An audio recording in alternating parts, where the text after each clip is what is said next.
आपने भी देखा होगा जो लोग चिकित्सा करते हैं, कभी कभार कुछ ऐसे रोगी आते हैं वो बिल्कुल आयुर्वेद में उनका श्रद्धा बिल्कुल नष्ट हो चुकी है। तो हमारा ये भी एक दायित्व बनता है, अगर हम समझते हैं कि हम चरक सुश्रुत धन्वंतरी आदि के वंशज हैं, वो धरोहर जो उनकी है उस धरोहर को हम तभी प्रयोग कर सकते हैं जब उनसे हमारा कोई कनेक्शन हो। इसीलिए मेरी जो ये जो विषय दिया गया है, ये विषय थोड़ा सा मैं आपको अपनी जर्नी के साथ कनेक्ट करके समझाना चाहूँगा। एंटरप्रेन्योरशिप इन आयुर्वेदा मेरे को ये विषय दिया गया था क्योंकि आप लोग अभी काफ़ी युवा वर्ग यहाँ पर है। सबसे पहले तो एंटरप्रेन्योर का मतलब क्या होता है, सिंपल अर्थ में एक वो व्यक्ति जो कोई नई वस्तु, नई कोई चीज़ स्टार्ट करता है और उसको ओन करता है। जैसे आजकल स्टार्टअप्स हैं काफ़ी सारे, तो इसमें अगर, क्योंकि हम आयुर्वेद की बात कर रहे हैं, इसमें अगर हमें सफलता प्राप्त करनी है, नेक्स्ट स्लाइड प्लीज़, तो सर्वप्रथम तो गुरु का जो आशीर्वाद बहुत आवश्यक है, गुरु का सानिध्य बहुत आवश्यक है। और मैं अपने आप को धन्य समझता हूँ कि मेरे जीवन में एक नहीं दो गुरु आए। वैद्य नानक चंद शर्मा जी जो राइट साइड में आप देख रहे हैं, वो मेरे आयुर्वेद के गुरु थे। कॉलेज में मैंने जब उनको जाना तो मैं हर रोज़ कॉलेज के बाद उनके क्लिनिक पर जाता था। जब तक BAMS पूरा हुआ, लगभग 4.5 वर्ष every day after my college उनके क्लिनिक पर जाके पुड़िया बांधना, उनको सीखना, उनसे बातचीत करना। लेकिन आयुर्वेद का एक और हिस्सा है, वो है अध्यात्म। वास्तव में आयुर्वेद अध्यात्म शास्त्र है। चिकित्सा शास्त्र तो इसका एक आउटकम है, ये अध्यात्म शास्त्र है। आप कोई भी श्लोक देख लीजिए, वहाँ कहीं ना कहीं आपको पता चले। चरक संहिता का पहला श्लोक आप देख लीजिए, अथातो दीर्घम जीवितम अध्याय व्याख्या शाम। इसका क्या मतलब, दीर्घ जीवन क्यों? मान लो आपको दीर्घ जीवन प्राप्त हो गया, गुरुजी ने भी बताया कि हमारे ऋषि मुनि उनको दीर्घ जीवन प्राप्त था, तो दीर्घ जीवन प्राप्त करके क्या करोगे आप? अगर वो आपको नहीं पता तो फिर कोई उसका मतलब नहीं। आजकल बहुत सारी जगह मैं दुनिया में जाता हूँ, लगभग 40-50 देशों में भ्रमण में करता हूँ, तो मेरा पहला प्रश्न उनसे होता है, why do you want to become healthy? आपको स्वस्थ क्यों होना है? किसी को नहीं पता। Most of the people they want to become healthy. उनको स्वस्थ इसलिए होना है ताकि वो एंजॉय कर सकें, ज़्यादा पार्टी कर सकें, ज़्यादा खाना खा सकें, ज़्यादा कुछ और एंजॉयमेंट, काम का सेवन अधिक कर सकें, इसलिए लोग स्वस्थ होना चाहते हैं। इसका मतलब क्या हुआ? आप इसलिए स्वस्थ होना चाहते हैं ताकि दोबारा से अस्वस्थ हो सकें। इसी को प्रज्ञापराध कहा है आयुर्वेद में। बुद्धि तो है हमारे पास, विवेक है, लेकिन उसके प्रति हम अपराध करते हैं। बहुत गूढ़ बात है। आप रोज़ अपने मरीजों में देखें, उनसे आप प्रश्न करते हैं, आपको दिखेगा प्रज्ञापराध प्रज्ञापराध प्रज्ञापराध, एक ही चीज़ है। वात पित्त कफ तो बाद में आता है, पहले उसकी बुद्धि को दुरुस्त करना है। अब बुद्धि तो ऐसे दुरुस्त होगी नहीं। चित्त के अंदर जो मलिनता है वो तो आपके त्रिफला से नहीं जाएगी, उसमें तो कहीं ना कहीं मंत्र उच्चारण करना पड़ेगा। चित्त जो है वो अनकॉन्शियस माइंड उसको बोलते हैं, वो मूर्छित है, अनकॉन्शियस, उसको आप टच नहीं कर सकते, वहाँ मंत्र शक्ति जा सकती है। तो मैं बड़ा सौभाग्यशाली था कि मुझे दूसरे गुरु मिले वृंदावन में। मैं वृंदावन में चिकित्सा करने जाता था। जब मैंने प्रैक्टिस शुरू की तो मेरे पास कुछ खास था नहीं, जीरो से शुरू किया, 1 पैसा नहीं था। आज आप जो जीवा का नाम सुनते हैं उसकी शुरुआत जीरो से हुई, और मैं इसको थोड़ा आपको दर्शाऊंगा कि कैसे किया। तो उसमें मेरे पास केवल एक बैग था, उसी में सारी दवाइयाँ आ जाती थी। तो 6 दिन मैं प्रैक्टिस करता था अपने एक छोटे से गैराज में, मैंने क्लिनिक शुरू किया था। 7वें दिन मैं वृंदावन जाता था, वहाँ पर एक मंदिर, इस्कॉन का मंदिर था, वहाँ पर मैं फ्री कंसल्टेशन देता था। तो बस पकड़ के जाता था, उस समय कोई कार वगैरह कुछ था नहीं। तो वहाँ पर हरिदास शास्त्री जी महाराज, जो गौड़ीय वैष्णव परंपरा के एक जिसको कहते हैं परंपरा जो है, ऑथेंटिक परंपरा चैतन्य महाप्रभु के परिकर एक गदाधर पंडित हुए थे, गदाधर पंडित गदाधर परिवार से वो है, तो उनसे मैंने दीक्षा ली। वैद्य नानक चंद शर्मा जी जो है वो शिव और शक्ति के उपासक थे। कहीं मेरा पूर्व संस्कार रहा होगा कि मेरा मन उधर नहीं लगा, मेरा मन कृष्ण में था। तो जब वृंदावन गया तो वहाँ मन मिला, तो उनसे दीक्षा ली और दीक्षा लेके फिर अपना अध्यात्म को थोड़ा सा कोशिश किया जानने की। और फिर ये पता चला कि आयुर्वेद तो अध्यात्म ही है। धर्मार्थ कामोक्षणाम आरोग्य बोलो, मतलब उसमें कह रहे हैं धर्म अर्थ काम मोक्ष की प्राप्ति के लिए आरोग्य रहना, जो मोक्ष प्राप्ति की बात कर रहे हैं। और भक्ति मार्ग में जाए तो वो कहते हैं मोक्ष भी नहीं चाहिए, बार बार जन्म हो, बार बार जन्म हो, बार बार सेवा करने का अवसर मिले, कोई फर्क नहीं पड़ता, दुख सुख तो आते जाते रहते हैं, दुखाले ये भी है, ये भी दुखाले है। तो ये फिलॉसफी जो है हमारी, ये आयुर्वेद से बिल्कुल मेल खाती है। आप कोई भी आप श्लोक उठा के देखिए आयुर्वेद का, आपको ये ज्ञात होगा कि ये कहीं ना कहीं बहुत गहरी अध्यात्म शास्त्र है। तो मेरा सभी से एक निवेदन है, गुरुजी ने भी कहा कि थोड़ा सा पहले अपना खान पान शुद्ध करें, थोड़ा आचरण शुद्ध करें, थोड़ी दिनचर्या थोड़ी दुरुस्त करें। आजकल बहुत ज़्यादा माइंड हमारा पॉल्यूटेड हो गया है, क्योंकि जो हम खाते हैं आहार जो है उसका मतलब यही नहीं है कि जो मुंह से खा रहे हैं। आहार्यते इति आहारा, whatever you are watching, क्या देख रहे हैं मोबाइल में, क्या सुन रहे हैं, किसके साथ एसोसिएट कर रहे हैं, संग किसका है, क्या सोच रहे हैं, ये सब आपका आहार है। और 3 कैटेगरीज हैं, सात्विक राजसिक तामसिक। प्रकृति तो त्रिगुण है, तो अगर राजसिक होगा तो आयुर्वेद तो समझ नहीं आएगा, तामसिक राजसिक अवस्था में आयुर्वेद समझ नहीं आता, क्योंकि जिसने बनाया उसकी अवस्था देखिए ना। एक कंप्यूटर साइंटिस्ट अगर है, उसने कोई प्रोग्रामिंग लिखा है, तो अगर उसको समझना है तो कम से कम उसको थोड़ा सा तो उसके समीप जाने का हम कोशिश करेंगे ना। अगर हम उसके समीप नहीं पहुंचे तो समझ नहीं आएगा वो क्या क्या कहना की क्या कोशिश कर रहा है। हो सकता है आप अपना अर्थ निकाल लें उसमें कुछ, लेकिन उससे काम नहीं होगा। एनीवे, आज मेरा विषय कुछ अलग है, थोड़ा मैं प्रेरित हुआ गुरुजी से, तो मैं आपको थोड़ा ये बता, मेरा बेस यही है। मैं बहुत अधिक ज्ञाता नहीं हूँ, पर जो कुछ मैंने आयुर्वेद को समझा, जिस प्रकार से आज भी मैं आयुर्वेद को प्रैक्टिस करता हूँ, या इसका विस्तार करने का जो मैंने प्रयत्न किया। अगर आप जीवा को जानते हैं तो जो हमारे चिकित्सक हैं, जो हमारा कार्य करने का जो शैली है वो पूरी आध्यात्मिक है, लेकिन हमने उसको, क्योंकि इसको हमें घर घर तक ले जाना है, पूरे विश्व में इसको फैलाना है, तो उसमें थोड़ा मॉडर्न टेक्नोलॉजी को सम्मिलित करना बहुत आवश्यक है, क्योंकि आज बिना टेक्नोलॉजी के हम नहीं कुछ कर सकते। तो इसलिए जो जीवा का जो मेन उद्देश्य है, ये हमारा एक लाइन का एक उद्देश्य है, taking Ayurveda to every home. और यही शुरू से यही था, जब वैद्य नानक चंद शर्मा जी से मिले और उनसे पढ़े, डिग्री हुई, डिग्री लेने के बाद एक मंथ ये था कि एमडी करने जाएं, एक मंथ ये था कि गुरुजी के पास जाएं। तो निर्णय हुआ कि गुरुजी के पास जाएंगे, उन्हीं के पास रहेंगे। 5 साल तक रहे गुरु शिष्य परंपरा में, उनके आश्रम में ही रहे। और वो एक अलग रोचक कहानी है, क्योंकि ऑलरेडी 5 साल में उनकी सेवा कर चुका था स्टूडेंट लाइफ में, लेकिन परिवार में कुछ संस्कार थे, तो ऐसा कुछ ज्ञात था कि अगर आपको किसी से शिक्षा लेना है तो उसके लिए दीक्षा लेना पड़ता है। बिना दीक्षा के आपका गुरु से संपर्क नहीं होता। तो हमने उनसे प्रार्थना की जाके कि हम आपसे दीक्षा लेना चाहते हैं। तो उनका एक छोटा सा आश्रम साउथ दिल्ली में है, काया माया आयुर्वेदिक फार्मेसी के नाम से। तो उन्होंने कहा कि ठीक है, कल से आ जाइए, देखेंगे। तो हमें थोड़ा आश्चर्य हुआ कि हम तो सेवा कर रहे हैं 5 साल से, तो लग रहा था कि दीक्षा तो मिल ही जाएगी, लेकिन बाद में समझ आया।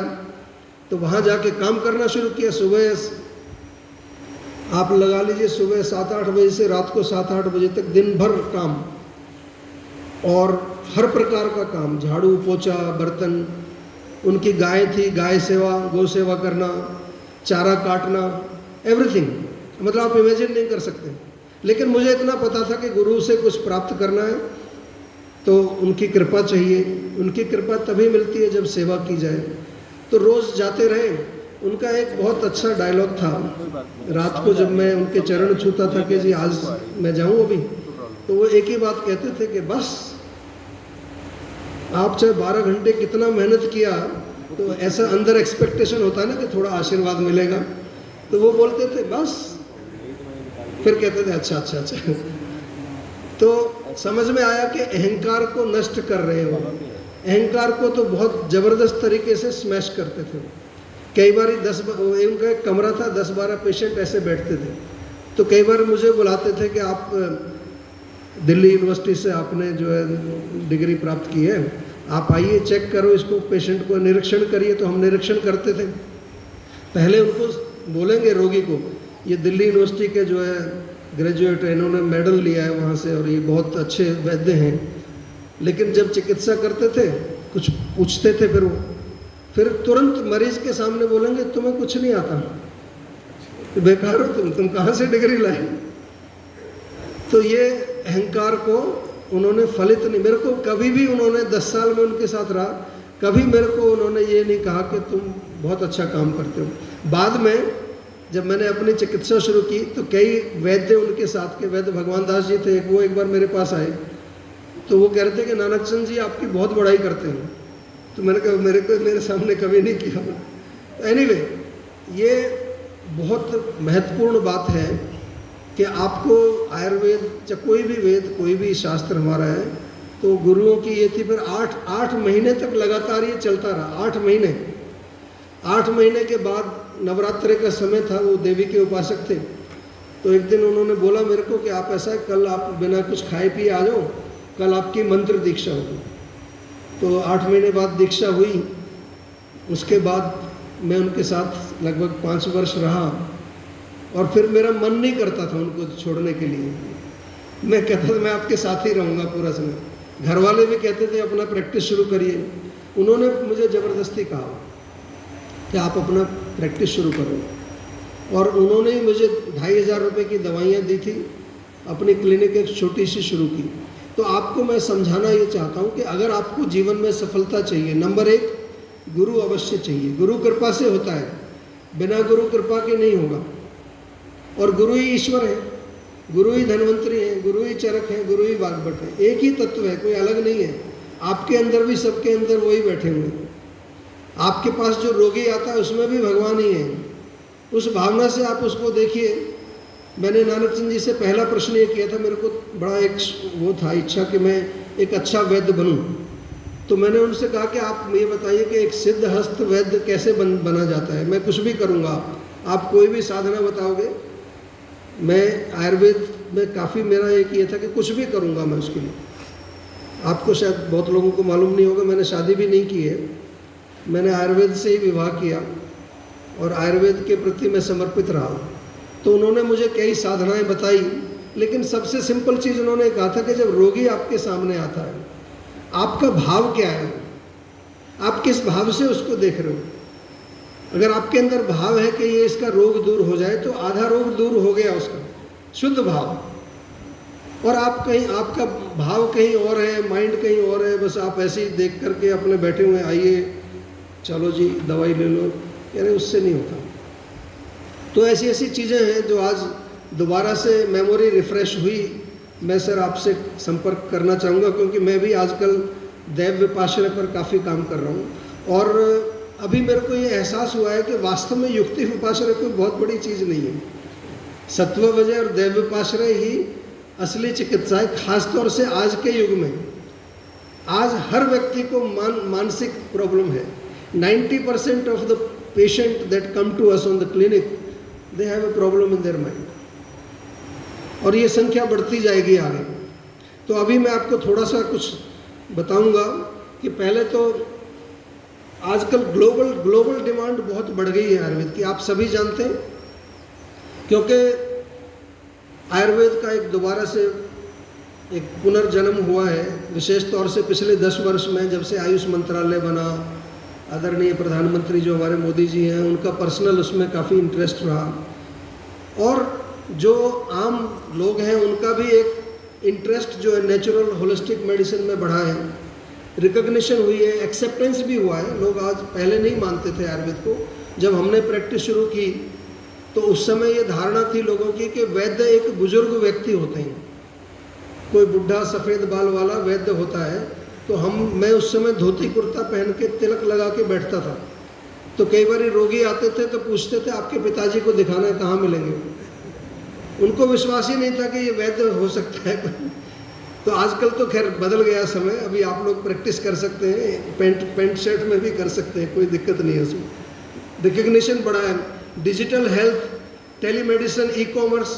मैंने तो टेलीमेडिसिन उस समय शुरू किया था जब कोई टेलीमेडिसिन जानता नहीं था। 1995 में 95 में जब इंटरनेट आया था उस समय हमने ईमेल से कंसल्टेशन शुरू किया था। आज तो बहुत एक्सेप्टेंस है, आप कहीं भी पहुंच सकते हैं। अभी आर्टिफिशियल इंटेलिजेंस, मशीन लर्निंग, काफ़ी सारे ये ऐसे गैजेट्स आ गए हैं। अभी तो पल्स चेक करने के काफ़ी चीज़ें आ गई हैं और काफ़ी सारी अपॉर्चुनिटीज़ हैं इसमें। और जहाँ तक हम देखें, अगर इकोनॉमिक ग्रोथ की बात करें तो 15 से 20% ग्रोथ एवरी ईयर, ऐसा एक डेटा अभी पीछे आया था। तो आप लोगों का भविष्य तो सुरक्षित है, इसमें कोई दो राय नहीं। लेकिन आप अधिकतर लोग मैं जब मिलता हूँ तो सोचते हैं कि कहाँ फंस गए हम, आगे जीवन बर्बाद हो गया, ऐसा बहुत लोग कहते हैं। हमारे यहाँ तो बहुत सारे चिकित्सक हम हायर करते हैं अपने कंपनी में, लेकिन सब लोग बहुत डिप्रेशन में होते हैं। कॉलेज टाइम से डिप्रेशन शुरू हो जाता है। आजकल एक प्रोग्राम शुरू किया है आयुष मंत्रालय ने कि जहाँ फर्स्ट ईयर में जो बच्चे आते हैं तो उनको थोड़ा प्रेरित करने के लिए बुलाते हैं। मैं भी कई जगह जाता हूँ तो मैं उनसे पूछता हूँ आप आयुर्वेद में क्यों आए हो, तो कह रहे हैं, आधे तो कहते हैं कि ऐसे ही बाई चांस आ गए, गलती से, हमें तो दूसरी तरफ जाना था, इधर आ गए।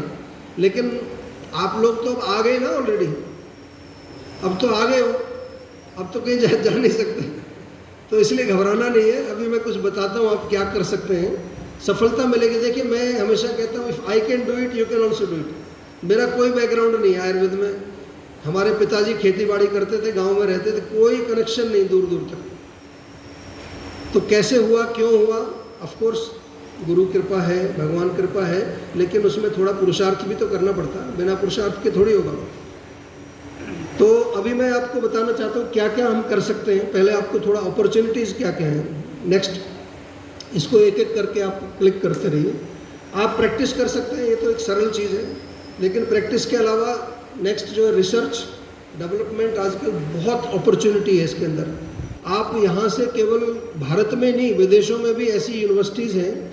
अभी पिछले वर्ष में अमेरिका में गया था, national institute of health, NIH government का एक बॉडी है, वहाँ के जो डायरेक्टर हैं इंस्टीट्यूट ऑफ आई, और उन्होंने 15-20 साइंटिस्ट बुलाए और हमारी अभी चल रही है। हम लोग अभी फ्राइडे को फिर हमारी वेबिनार मीटिंग है, तो वो लोग भी समझना चाहते हैं कि आयुर्वेद क्या है, लेकिन आपको समझाना आना चाहिए उसको किस तरह से। थोड़ा ये एक अलग डिपार्टमेंट है। नेक्स्ट जो है टीचिंग में आप जा सकते हैं, यूनिवर्सिटी वगैरह में आप जो है मासिस में जा सकते हैं, आप यूट्यूबर बन सकते हैं अगर चाहे तो। आप अच्छे, आजकल कितने लोग आयुर्वेद बोल रहे हैं, वो आयुर्वेदिक एक्सपर्ट थोड़ी है, तो उनको रिप्लेस तो आप अच्छी तरह कर सकते हैं। कितने लोग हैं, सब लोग कुछ भी बोल रहे हैं, तो आपको स्थापित करना है कि असली आयुर्वेद क्या है। नेक्स्ट मैन्युफैक्चरिंग एक पूरा डिपार्टमेंट है अलग से, और इसके अलावा वेलनेस जो आजकल जितने होटल्स खुल रहे हैं, आप इधर हिमालय में चले जाइए, रिजॉर्ट्स हैं काफ़ी सारे, सब लोग आयुर्वेदिक चिकित्सा आजकल कर रहे हैं। यहाँ भी आपका एक अच्छा है। न्यूट्रिशन का एक बहुत बड़ा नेक्स्ट जो डिपार्टमेंट है, न्यूट्रिशन है, फूड है, स्पोर्ट्स मेडिसिन। स्पोर्ट्स मेडिसिन अगर आप करें, ये एक अलग डिपार्टमेंट है, इसमें कुछ ज़्यादा कुछ नहीं, आयुर्वेद को आप कहीं भी फिट कर सकते हैं। आयुर्वेद एक ऐसी नॉलेज है कि किसी भी विषय के साथ जुड़ सकता है, क्योंकि ये किसकी नॉलेज है, ह्यूमन सिस्टम की नॉलेज है, और सब जगह ह्यूमन बींग्स काम करते हैं। तो स्पोर्ट्स मेडिसिन, अभी पीछे जो टोक्यो में ओलंपिक्स हुए थे, तो वहाँ पोलैंड की एक टीम थी जिसने फर्स्ट गोल्ड मेडल लिया, वो हमारे साथ जुड़े हुए हैं। चारों रिले रेस के पेशेंट हैं, सॉरी एथलीट्स हैं, वो हमारे सप्लीमेंट्स लेते हैं, अश्वगंधा, ब्राह्मी, थोड़ा मेडिटेशन भी करते हैं, उनको गोल्ड मेडल मिला। स्पोर्ट्स मेडिसिन आजकल मेडिटेशन और इसमें बहुत लोग सप्लीमेंट्स आयुर्वेदिक लेते हैं। नेक्स्ट जो है माइंड का बहुत बड़ा एक, पीछे जाइए, साइकोथेरेपिस्ट काउंसलिंग, स्पिरिचुअल थेरेपी, इनके नाम मॉडर्न है लेकिन ये हमारी दैव विपाश्रय और सत्वा वजह है। हमने अभी जीवा में एक प्रोग्राम शुरू किया है, अभी 2 वर्ष हो गए। हम उसको कहते हैं माइंड वेलबींग थेरेपी, सत्वा वजह चिकित्सा है। उसी का एक पार्ट है चित्त शोधन थेरेपी, जहाँ पर मंत्र दैव विपाश्रय की हम काफ़ी प्रयोग करते हैं, तो बहुत अच्छे रिजल्ट आते हैं उसके। जो सोराइसिस का पेशेंट 1 साल दवाई खाता था पहले, अभी दूसरे महीने में रिजल्ट आता है उसको। तो ऐसे कुछ प्रोटोकॉल्स हमने बनाए हैं जिसमें युक्ति विपाश्रय के साथ दैव विपाश्रय, सत्वा वजह, ये सब एक कॉम्बिनेशन होता है। 5 लोग काम करते हैं एक पेशेंट के साथ। एक चिकित्सक होंगे आयुर्वेद के, एक माइंड के जो थेरेपिस्ट है, एक उसके साथ योगाचार्य काम करते हैं, एक न्यूट्रिशनिस्ट जो आयुर्वेदिक डॉक्टर्स ही हैं वो काम करते हैं, प्लस 5वां एक हेल्थ कोच होता है। हेल्थ कोच का क्या रोल है यहाँ पर? जो चिकित्सा के चतुष्पाद हैं उसमें एक परिचारक का रोल होता है। तो परिचारक आजकल की चिकित्सा में मिसिंग है। आपकी औषध अच्छी है, आप अच्छे हैं, रोगी को भी आप, परिचारक आउट है, तो वो एक लिम्ब हमारी, एक टांग नहीं है वहाँ पर। तो परिचारक हमारे हेल्थ कोचेज होते हैं जो रेगुलरली पेशेंट से बातचीत करते हैं, उनको मोटिवेट करते हैं, सपोर्ट करते हैं, उनसे पूछते हैं कोई परेशानी नहीं है। ये बहुत इंपॉर्टेंट है। तो ये जो हमने प्रोटोकॉल बनाए, डायबिटीज़ रिवर्सल है, स्किन का है, जॉइंट का है, इनफर्टिलिटी का है, अभी हमने जो है इनक्योरेबल असाध्य रोगों का एक प्रोटोकॉल बनाया है, बहुत अच्छे रिजल्ट आ रहे हैं। है कुछ नहीं, आयुर्वेद ही है, लेकिन आयुर्वेद को थोड़ा सा आपको मॉडर्न टर्मिनोलॉजी में पेश करना पड़ेगा आजकल। अब हम उसको कहें कि मैं जो है सत्वा वजह चिकित्सा कर रहा हूँ तो शायद किसी को समझ नहीं आएगा, लेकिन हम उसको कहें आपका माइंड वेलबींग कर रहे हैं हम लोग, आपका चित्त शोधन कर रहे हैं। अभी मैं एक और प्रोग्राम बना रहा हूँ जिसका नाम मैंने रखा है आत्मशक्ति प्रोटोकॉल। वास्तव में हम सभी आत्माएं हैं, ना हम शरीर है ना हम मन है। तो आत्मा के लिए क्या करें? क्योंकि जब तक मैं अपने लिए कुछ नहीं करूँगा तो आनंद तो नहीं आएगा। जो सच्चित आनंद वाला जो पोर्शन है वो आत्मा के साथ है, तो वो भी हम लोग कर रहे हैं। नेक्स्ट, फॉरेन कंट्रीज में बहुत अपॉर्चुनिटी है। किसी को विदेश जाना है? Anybody wants to go abroad Ayurveda के लिए? बहुत ज़्यादा आजकल, अभी तो हम कई यूनिवर्सिटीज़ के साथ काम कर रहे हैं और वो चाहते हैं कि हम उनका एक करिकुलम बना करके उनके यहाँ पढ़ाना शुरू करें। एक जो एड ऑन प्रोग्राम काफ़ी सारी यूनिवर्सिटीज़ में हम लोग शुरू कर रहे हैं, जापान में कर रहे हैं, फ्रांस में कर रहे हैं, अभी एक हमारी लिथुआनिया में बातचीत चल रही है। इसके अलावा इंटीग्रेटिव मेडिसिन, जिसको कि आजकल P4 मेडिसिन बोलते हैं, ये P4 मेडिसिन अगर आपने सुना है, नहीं सुना तो गूगल करिए, ये बहुत पॉपुलर हो रही है। इसके बड़े बड़े इंस्टीट्यूट खुल गए हैं, लेकिन ये आयुर्वेद ही है केवल। ये लोग इस चीज़ में एक्सपर्ट हैं, नामकरण बहुत अच्छा करते हैं। P4 का मतलब क्या है? पर्सनलाइज्ड है, तो आयुर्वेद पर्सनलाइज्ड है। प्रिडिक्टिव है, आयुर्वेद भी प्रिडिक्टिव है। पार्टिसिपेटरी है, और इसके साथ साथ जो क्या है चौथा? नहीं, पैलिएटिव नहीं, प्रिवेंटिव। ये 4 इसके पोर्शंस हैं, तो इसको P4 बोलते हैं। लेकिन ये आयुर्वेद है। मैनेजमेंट में जा सकते हैं, कॉर्पोरेट में जा सकते हैं। देखिए, अगर आपको एंटरप्रेन्योरशिप करनी है, कितने लोग कुछ करना चाहते हैं? मैं आपको अपना उदाहरण दे के बताता हूँ। मैंने 2006 में, मेरे दिमाग में एक आइडिया है, 2006 ऑलमोस्ट 20 ईयर्स अगो, कि कॉर्पोरेट के लिए कुछ करते हैं। तो मैंने एक प्रोग्राम बनाया, आयुर्कॉर्प, आयुर्वेदा फॉर कॉर्पोरेट। मेरा पहला प्रोग्राम जो मैंने दिया वो फिनलैंड में हिल्टन होटल्स को दिया। जितने भी वहाँ के मैनेजर्स थे सबको स्ट्रेस था, तो मैंने कहा कि I will come in and I will teach you how to relax your mind, how to increase your efficiency. इस तरह हम यहाँ TCS में गए, विप्रो में गए, बहुत सारी यहाँ पर भारत की जो बड़ी बड़ी कॉर्पोरेट है वहाँ पर ही। तो ऐसा कुछ आप, जरूरी नहीं आपको, अगर प्रैक्टिस में आपको अच्छा नहीं लगता है तो आप कॉर्पोरेट ट्रेनर बन जाइए। आप कॉर्पोरेट में न्यूट्रिशन शुरू कर दीजिए। आजकल लोग सब क्या खा रहे हैं कॉर्पोरेट में, जाइए आप एक फूड चेन शुरू कर दीजिए। मैंने तो पीछे संजीव कपूर के साथ टाई अप किया। संजीव कपूर जानते हैं, शेफ जो, तो हमने कुछ वेब वीडियोस बनाई, फूड वेदा। कुछ भी कर सकते हैं आप। आयुर्वेद अगर आपको आता है तो आपके लिए पूरा वर्ल्ड खोला हुआ है, पूरा वर्ल्ड। आपको बहुत आनंद आएगा। मैं तो कहीं भी, मुझे कोई भी व्यक्ति मिल जाए, मेरे को तुरंत आइडिया आता है कि इसके साथ ये कर सकते हैं। अभी शर्मा जी मेरे को मिले थे कई बार, हमारे यहाँ जीवाग्राम में भी आए, तो ये भी कोई पूर्व जन्म के वैद्य हैं, पता नहीं आप उनको कितना जानते हैं।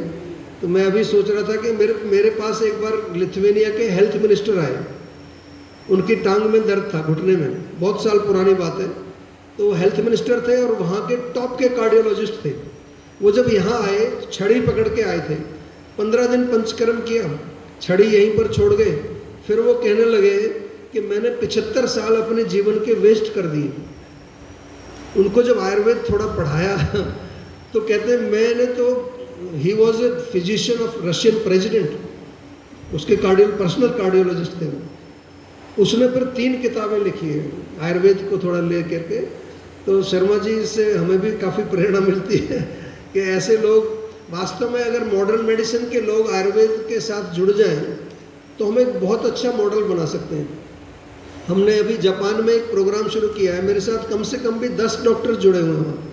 हमने केवल इतना बोला कि जो रोगी आपसे ठीक नहीं होता आप हमें दे दीजिए, आपसे तो हो नहीं रहा कुछ, कम से कम हम जो ट्राई तो करें उसको, और आप मैनेज करिए उसको, मॉनिटर आप करिए, आप ब्लड टेस्ट कराइए, सीटी स्कैन कराइए, दवाई हम देंगे। तो ऑलरेडी हमारे लगभग 50 पेशेंट डेटा हमारा हो गया है। कोशिश ये है कि लगभग 100 पेशेंट हो जाएं तो एक पेपर पब्लिश करेंगे। तो you can work with anybody. आप गवर्नमेंट के पास जा सकते हैं, विदेश में गवर्नमेंट्स के पास जा सकते हैं, ये एक डिपार्टमेंट है। फार्मिंग कर सकते हैं, स्टार्टअप, आईटी, बहुत कुछ अपॉर्चुनिटीज़ बहुत हैं। सोशल मीडिया है, सोशल मीडिया में कुछ लोग इंटरेस्टेड हैं, किसी का शौक है क्या यूट्यूब वीडियो वगैरह बनाना, आप करिए इसको। मैं आपको बता रहा हूँ कि अगर मेरे पास टाइम होता तो मैं तो इसको अपना एक प्रोफेशन बनाता, लेकिन टाइम नहीं है आजकल। और बहुत अच्छा अर्निंग मिलती है इसको। कई ऐसे यूट्यूबर्स हैं जो 1-1 करोड़ रुपया महीने का कमाते हैं, 1 करोड़, बहुत पैसा आता है। लेकिन अच्छी तरह करिए, अच्छी वीडियो बनाओ, अच्छे सब्जेक्ट लो, शास्त्र को आधार बना के लीजिए, कोई एक श्लोक ले लीजिए, उसी को एनालाइज करिए, इस तरह का कुछ आइडिया। एनीवे, ये बहुत सारे करियर्स हैं। नेक्स्ट जो है, अगर हम इसका स्वॉट एनालिसिस करें आजकल जैसे करते हैं, नेक्स्ट चलिए, नेक्स्ट। तो स्वॉट में क्या स्ट्रेंथ जो आजकल है, ग्रोइंग इंटरेस्ट है, क्रॉनिक डिजीज मैनेजमेंट आयुर्वेद के अलावा कोई कर नहीं सकता है, आपको सबको मालूम है, सबके पास पेशेंट आते हैं। ट्रीटमेंट और प्रिवेंशन दोनों हमारे पास है, और नॉलेज की कोई कमी नहीं है, बहुत ज्ञान है आयुर्वेद, बहुत गहरा ज्ञान है, डीप। नेक्स्ट, अगर हम देखें दूसरा इसके साथ जो अपॉर्चुनिटीज़ हैं वर्ल्ड वाइड, आज आपकी मार्केट पूरे वर्ल्ड है, केवल भारत नहीं है, पूरा वर्ल्ड है। और मॉडर्न मेडिसिन की लिमिटेशन सबको मालूम है, स्पेशली जो लाइफस्टाइल डिसीजेज हैं या फिर जो क्रॉनिक डिजेनरेटिव डिजीज, उसमें modern medicine has nothing much to offer. और आजकल गवर्नमेंट सपोर्ट हमें बहुत है, ये हमारी अपॉर्चुनिटी बहुत अच्छी है। इससे अच्छी अपॉर्चुनिटी शायद आगे ना आए, बहुत अच्छी अपॉर्चुनिटी है। लेकिन साथ में हमें थोड़ी थ्रेट जो ये सूडो आयुर्वेदा है, इससे बचना है। सूडो आयुर्वेदा समझते हैं ना, जो फेक आयुर्वेदा है, कुछ भी बोल रहे हैं लोग, कुछ भी। 3 दिन में किडनी ठीक, 5 दिन में कैंसर ठीक, बस आप आ जाओ एक बार हमारे पास। ये इसको हमें जो जनमानस है उसको एजुकेट करना है। मैं तो पूरा कोशिश करता हूँ, मेरा आप अगर टीवी शो कोई देखते हैं, पहले मैं काफ़ी चैनल्स पर आता था, आजकल सोशल मीडिया पर ज़्यादा, I always try to teach people. मैं उसमें कुछ बेचता नहीं हूँ, कहीं पर भी आप मुझे को बेचते हुए नहीं देखोगे। मैं केवल लोगों को शिक्षित करता हूँ कि आप थोड़ा सा अपना ख्याल रखिए खुद। तो ये है, अगर वर्ल्ड लेवल पर देखें तो चाइनीज़ मेडिसिन एक बहुत बड़ा एक हमारा एक कंपटीशन है, उसके बारे में आप पता नहीं कितना जानते हैं। एक और नया डिपार्टमेंट आ गया, न्यूट्रास्यूटिकल्स। आजकल कोई आदमी कुछ भी एक बना रहा है और उसको चल रहा है खूब धड़ल्ले से कि ये आपका ब्लड प्रेशर ठीक कर देगा, ये आपकी डायबिटीज़ ठीक कर देगा, ये आपकी फलानी, एक ही कैप्सूल है, उसमें कुछ फूड सप्लीमेंट्स करके। तो ये थोड़ा सा हमें इनका भी ध्यान रखना है, क्योंकि जो कंज्यूमर है उसको नहीं पता, उसको जो पैसा लगा के मार्केटिंग कर देगा वो उसके पास चला जाएगा। तो हमें थोड़ा एजुकेट करना है। एंड फाइनली जो हमारी वीकनेस है हमारी जो क्वालिटी ऑफ प्रैक्टिस हमें इम्प्रूव करनी है, थोड़ा सा स्टैंडर्डाइज करना पड़ेगा अपनी प्रैक्टिस को। और एजुकेशन ऑफ आयुर्वेद बहुत इम्पॉर्टेंट है। अब मैं तो अभी सोच रहा था सर कि अगर आप जैसे गुरुजन कॉलेज में आके पढ़ाएं तो कितना प्रेरणा हम लोगों को मिलेगा। अभी वैसे जो हमारा नई कमीशन बनी है उसमें कुछ प्रोग्राम्स लेके आ रहे हैं, लेकिन बहुत आवश्यकता है कि हमें कॉलेज लेवल पर प्रेरित किया जाए, तो हम फिर वहाँ कम से कम कुछ करना शुरू करें। और हमारी जो स्किल्स हैं, स्किल डेवलपमेंट होना चाहिए।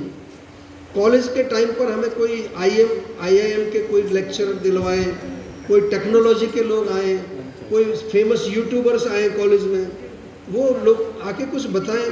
देखिए, शास्त्र तो हम पढ़ रहे हैं, लेकिन उसके साथ साथ हमारा स्किल डेवलपमेंट बहुत ज़रूरी है। एंड ओवरऑल अगर हम देखें, नेक्स्ट स्लाइड, अगर सबसे बड़ा जो प्रॉब्लम हमारा लैक ऑफ एक्शन, हम जो है बहुत बातें करते हैं, बातें बहुत होती हैं हमारे, एक्शन नहीं है। बहुत हम प्रेरित भी हो जाते हैं लेकिन फिर एक्शन नहीं करते। ये हमारे जो वैद्य समाज में थोड़ा सा एक कमी है, मैं इसको मानता हूँ। मैं भी आपके बीच का ही हूँ, मैं आपके तरह ही मेरा जीवन भी है, कोई विशेष नहीं है। मैं भी लोगों से मिलता रहता हूँ। हमारे यहाँ लगभग 350 आयुर्वेदिक डॉक्टर्स हैं जीवा में, उनसे हमारी बातचीत होती रहती है। जब वो आते हैं तो हम देखते हैं कि उनके अंदर कोई मोटिवेशन नहीं है, प्रेरणा नहीं है। तो हमारे यहाँ तो बहुत सारे ट्रेनिंग प्रोग्राम्स हम डॉक्टर्स के लिए करते हैं। तो ये है। अब नेक्स्ट क्वेश्चन जो सबसे बड़ा है कि अपॉर्चुनिटी तो बहुत बड़ी है, but are we ready for this opportunity. हमें अपने आप से प्रश्न पूछना है कि क्या मैं तैयार हूँ, और अगर तैयार नहीं है तो फिर मुश्किल है। It is very much possible, आप कुछ भी कर सकते हो। इतनी बड़ी अपॉर्चुनिटी है। जैसे 90s में आपने देखा होगा कि IT का रेवोल्यूशन आया था। उस समय जिसने भी कंपनी खोल दी IT की, आज वो $multi-billion कंपनी हो गई। छोटी सी कंपनी अगर किसी ने खोली, आज वो हमारा आयुर्वेद का वो समय है। जिसने जो आयुर्वेद में जो भी आपने डायरेक्शन ली, तो वो बहुत आगे निकल सकता है। लेकिन अब ये है कि करें कैसे, जो क्वेश्चन है हाउ टू डू इट। इसके लिए मैं थोड़ा सा आपको कुछ बताना चाहूँगा। कुछ ज़्यादा स्लाइड्स नहीं है, बहुत कुछ स्लाइड्स हैं। अगर आपको सफल होना है आयुर्वेद में, तो ये सबसे पहली चीज़ है, आपको आयुर्वेद में श्रद्धा होना चाहिए। हमारी श्रद्धा नहीं है आयुर्वेद में। गुरुजी ने बोला कि हम अपना इलाज के लिए एलोपैथिक लेते हैं, दूसरों को हम आयुर्वेदिक दे रहे हैं, या बहुत सारी ऐसी चीज़ें हो सकती हैं कि हम आयुर्वेद में विश्वास ही नहीं है। अभी हमें यही नहीं पता कि आयुर्वेद ऐसे भयंकर रोगों को भी ठीक कर सकता है। तो सबसे पहले श्रद्धा, belief, you have to believe in Ayurveda, कि आयुर्वेद जो है, और ये आपको समझना है कोई जादू नहीं है ये। Ayurveda is not a mystic knowledge, ये साइंस है। अगर आपको साइंटिफिक दृष्टि से देखेंगे तो बहुत लॉजिकल साइंस है, बहुत रैशनल साइंस है, और ये एटर्नल नॉलेज है, नित्य है, कभी ये नष्ट नहीं होती, हमेशा काम करेगी, क्योंकि एक ऐसे सोर्स से आ रही है कि इसका ये कोई मटेरियल नॉलेज नहीं है, किसी व्यक्ति ने नहीं बनाया, किसी साइंटिस्ट ने नहीं लिखा इसको, तो नित्य है। और जो आयुर्वेदिक जितने भी हमारी संहिताज हैं, वो कोई ऐसे नहीं लिख दिया उन्होंने कि ऐसे कोई उनको ऐसे कोई ख्याल आया लिख दिया। वो बाकायदा उसको उन्होंने, जिसको कहते हैं कि ध्यान लगाया, ध्यान चक्षु, फिर ज्ञान चक्षु। ज्ञान चक्षु मतलब उसको पूरा उन्होंने प्रैक्टिस करके देखा है, जिसको आजकल कहते हैं एविडेंस, या उसको टेस्ट करके देखा, तब उन्होंने लिखा। कितनी आपस में उनकी डिबेट होती थी, संभाषाएं होती थी, एक का मत कुछ है, दूसरे का कुछ है। तो इट्स नॉट जस्ट लाइक ऐसे ही किसी ने लिख दिया है। तो ये श्रद्धा हमारी होना है। और आयुर्वेदिक प्रिंसिपल्स जो है वो यूनिवर्सल है, ग्लोबल है, हर व्यक्ति के ऊपर। क्योंकि किसी भी देश में आप जाएं, मैं तो बहुत जगह जाता हूँ, ऐसे मैंने कहीं ह्यूमन बींग्स नहीं देखे जिनकी 4 टांगें हों या किसी के अंदर 5 किडनी हो। सबका सेम है। यहाँ जाओ, अमेरिका जाओ, जापान में जाओ, साउथ अमेरिका जाओ, एक ही जैसे हैं। तो जो हमारे ऊपर जो काम करता है वहाँ भी करेगा। यूनिवर्सल प्रिंसिपल्स है, एप्लीकेबल इन मॉडर्न एज। तो ये हमारा पहला प्रिंसिपल है। और दूसरी जो इसके बाद नेक्स्ट स्लाइड, वो भी थोड़ा सा देख लीजिए। एवरी वैद्य मस्ट नो, ये बहुत बेसिक चीज़ें हैं। आपको त्रिसूत्र, ये जो आपका हेतु लिंग औषध, ये चिकित्सा का मूल है, आयुर्वेद का मूल ये है। आजकल क्या करते हैं लोग अगर कोई कैंसर का इलाज कर रहा है अच्छा, तो पहले वो कोशिश करते हैं क्या नुस्खा है, नुस्खा बताइए क्या दे रहे हैं। ये कोई कुछ नहीं है, ऐसे नहीं होता। हर व्यक्ति के लिए अलग नुस्खा है, एक ही चीज़ थोड़ी सब पे काम करती है। तो आपको उसका हेतु समझना है, उसके लिंग औषधि ये सब समझना है। जो मेन चीज़ है कि निदान हमारा जो त्रिविध जो हेतु उसके हैं, 3 कारण बीमारियों के, जिसको कि हम कभी उसके बारे में जाते ही नहीं। प्रज्ञापराध, सात्मेंद्रियार्थ संयोग, इंद्रियों का अर्थ के साथ जब विषम योग होता है उससे रोग आ रहा है। तो अब इंद्रियों के बारे में हम कुछ करते हैं क्या? हमने तो एक प्रोग्राम शुरू कर दिया, इंद्रिय शुद्धि प्रोग्राम। गुरुजी एक इंद्रिय शुद्धि प्रोग्राम शुरू किया है, क्योंकि आपकी इंद्रियां अगर कॉन्टेमिनेटेड है तो नेचुरली अट्रैक्शन कॉन्टेमिनेटेड ऑब्जेक्ट्स की तरफ होगा उनका। तो इंद्रिय शोधन भी करते हैं हम लोग। अभी एक बॉक्स मैंने बनाया है पंच ज्ञान इंद्रियों के लिए, आँख के लिए क्या, नाक के लिए क्या, जिह्वा के लिए क्या। कोई सरल है। आयुर्वेद में तो केवल आप स्नेहन अगर समझ लें, केवल स्नेहन। अब आँख में क्या करते हैं? अक्षि तर्पण करते हैं, नस्य करते हैं, कर्ण पूरण करते हैं, आपका गंडूश करते हैं, अभ्यंग करते हैं, 5 जगह तेल लगा रहे हैं। क्यों लगा रहे हैं? क्योंकि हर इंद्रिय के पीछे क्या है? एक नर्व है, वात नाड़ी। वात नाड़ी क्या है? उसमें वात का प्रकोप वो चल रहा है, संचार है। तो जितना वात चलेगा रुक्षता हो जाएगी। रुक्षता अगर दूर करनी है तो स्नेहन करना पड़ेगा। कितने पेशेंट आते हैं, टेनिटस हो गया जी, हमको स्मेल नहीं आ रही है। किसी को जो है वो कहते हैं ऑप्टिक नर्व ड्राई हो गई है। अभी प्रधानमंत्री जी ने एक जो कीनिया के प्रेसिडेंट का एक के उसको श्रीधैर्यम में वो गई थी, मैं वहाँ जानता हूँ उनको, डॉक्टर को, उनको 3-4 हफ्ते अक्षि तर्पण कराए, उसकी विजन वापस आ गई। तो कोई जादू थोड़ी, हम तो जानते हैं इसको। भाई वात नाड़ी में रुक्षता आई तो वहाँ स्नेहन करना पड़ेगा। बस्ती हमारी कितनी अच्छी चिकित्सा है, अर्धव्याधि चिकित्सा उसको बोलते हैं। 50% रोग आप बस्ती से ठीक कर सकते हैं। तो बहुत कुछ है, लेकिन सबसे पहले इसको समझना है। और ये 3 प्रकार की जो चिकित्सा है इसको भी थोड़ा प्लीज़ समझिए। केवल युक्ति विपाश्रय नहीं चाहिए आजकल के युग में, विशेष तौर पर। पुराने समय में जब संहिताएं लिखी थी उस समय युक्ति विपाश्रय का महत्व था, क्योंकि सभी लोग दिनचर्या करते थे, सभी लोग ब्रह्म मुहूर्त में उठते थे, सब लोग मंत्र जाप करते थे। तो मानसिक नहीं था प्रॉब्लम इतना, इसलिए वहाँ उन्होंने मानसिक वाले उसको इलेबोरेट नहीं किया। लिखा है, बहुत ज़्यादा उसको विस्तार से नहीं समझाया, क्योंकि उस समय ज़रूरत नहीं थी। आज आप देख लीजिए, ऑटो इम्यून डिजीज़, कितने मेंटल डिजीज़, कितने आपके हार्मोनल डिसबैलेंस, पीसीओडी, हर लड़की को, दूसरी लड़की को पीसीओडी। क्यों हो रहा है पीसीओडी? क्योंकि उसका दिल टूट गया है, ब्रेकअप हुआ है। सीरियसली, और मैं तो हम तो देखते, जब उसका जो है इमोशनल ट्रॉमा हुआ, इमोशनल ट्रॉमा बहुत बहुत गंभीर है, बचपन से हो जाता है। हमारे शास्त्रों में लिखा है कि 3 वर्ष की आयु से 7 वर्ष की आयु तक बच्चे को, बल्कि गर्भ से ही कह लीजिए, पहले 7 साल में जो उसके अंदर जा रहा है वो उसका संस्कार है। 90% of the rest of your life is guided by दो संस्कार। तो आजकल तो पहले 3-4 साल में तो मोबाइल ही होता है बच्चे के हाथ। और फिर जो किस तरह से हम पेरेंट्स जो हैं, हमें यही नहीं पता कि बच्चे कैसे पालने हैं। मैं तो इस पर लेक्चरिंग करता हूँ, हालांकि मैंने शादी नहीं की, लेकिन मेरा एक प्रोग्राम चलता है यूरोप में, how to have cordial relations. मैं तो एक सुझाव लिख के दिया है गवर्नमेंट को भी कि शादी करने से पहले एक टेस्ट होना चाहिए, जैसे ड्राइविंग लाइसेंस मिलता है ना। लोगों को शादी का मतलब ही नहीं पता, नोबडी नोज कि क्यों विवाह करना है, कुछ नहीं पता लोगों को। केवल काम वासना से प्रेरित होकर के विवाह करते हैं, थोड़े दिन बाद काम वासना पूरी हुई, अब कुछ और चाहिए, तो अब ब्रेकअप आ गया, अब डिवोर्स आ गया। भारत में डिवोर्स के लिए हिंदी में कोई शब्द ही नहीं है। हिंदी में डिवोर्स के लिए कोई शब्द है? क्योंकि होता ही नहीं था, एग्जिस्ट नहीं करता। तलाक है, तलाक उर्दू का शब्द है। अभी आप कुछ कह सकते हैं उसको विवाह विच्छेद करके, ऐसा कुछ, पर ऐसा कहीं कुछ लिखा नहीं, कुछ लिखा नहीं ऐसा। तो मेरा सभी से निवेदन है, थोड़ा सा 7वां बजे दैव विपाश्रय कम से कम एक मंत्र जप करना शुरू करिए। गुरुजी ने इतने अच्छे मंत्र बताए। रोज़ सुबह उठ करके थोड़ा मंत्र उच्चारण शुरू करिए, उससे आत्म शुद्धि होगी, चित्त शुद्धि होगी, तो कुछ आपको दिखने लगेगा। जैसे सर ने कहा कि वहाँ गए ऊपर तो उनको कुछ आभास हुआ विश्वामित्र जी का, तो ये होता है, कोई जादू नहीं है। और ऐसा नहीं कि उन्हीं को हो सकता है, किसी को भी हो सकता है।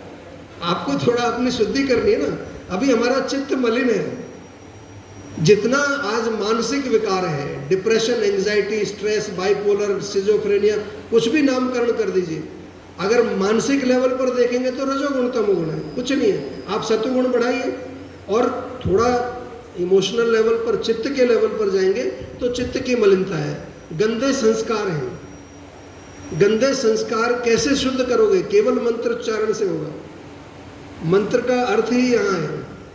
तो मंत्र उच्चारण बहुत, किसी का भी कोई भी नाम शुरू करिए, नाम जप करना शुरू करिए। मनुष्य जीवन हमें केवल भगवत प्राप्ति के लिए मिला है। आप उसको मानो चाहे मत मानो, और कोई दूसरा कोई पर्पज नहीं है। लेकिन भगवत प्राप्ति के लिए जरूरी नहीं है आपको हिमालय में जाके बैठना है, मेडिटेट करना है। अपने कर्तव्य का पालन करिए। महामनुस्मर युधिष्ठिर, मुझे याद करते हुए युद्ध करिए, अर्जुन को बोला उन्होंने। कितना कठिन काम है। युद्ध करते समय वो कहते हैं मुझे याद करो। युद्ध में तो डर रहता ना, कब किसका तीर लग जाएगा, कैसे याद करेंगे। और हम तो इतने सौभाग्यशाली हैं कि हमें जो भी कृपा रही पूर्व जन्म की, भगवान की कृपा, हमें प्रोफेशन ऐसा मिल गया कि जिसमें कुछ करना ही नहीं है आपको। जब आप क्लिनिक पर बैठे सुबह एक बारी थोड़ा सा नाम उच्चारण करके और भगवान से प्रार्थना करो, भगवान आपने ये मेरे को कर्म दिया है, आपको समर्पित कर रहा हूँ, जो भी मेरे सामने आए मैं उसकी सेवा करूँ। आपकी भक्ति होगी, पूजा होगी, यही आपका जप है। रात को सोते समय फिर समर्पित कर दो, कुछ नहीं करना। सर्वधर्मान परित्यज्य मामेकम शरणं व्रज, ये भगवत गीता का अंत है। भगवत गीता बहुत अच्छी साइकोथेरेपी की पुस्तक है, लाइफ जीने की पुस्तक है। ये जितना मेंटल डिजीज आजकल चल रहा है, चित्त की मलिनता है। आप कितना ही उसको ब्राह्मी, शंख पुष्पी और कुछ भी खिला लीजिए, थोड़ा सा रिलीफ आएगा। जब तक चित्त शोधन नहीं होगा वो परमानेंटली ठीक नहीं होगा। तो थोड़ा सा आप जो है इसको समझिए। दैव्योपाश्रय क्या है, सत्वावजय क्या है, चिकित्सा के चतुष्पाद बहुत इम्पोर्टेंट है।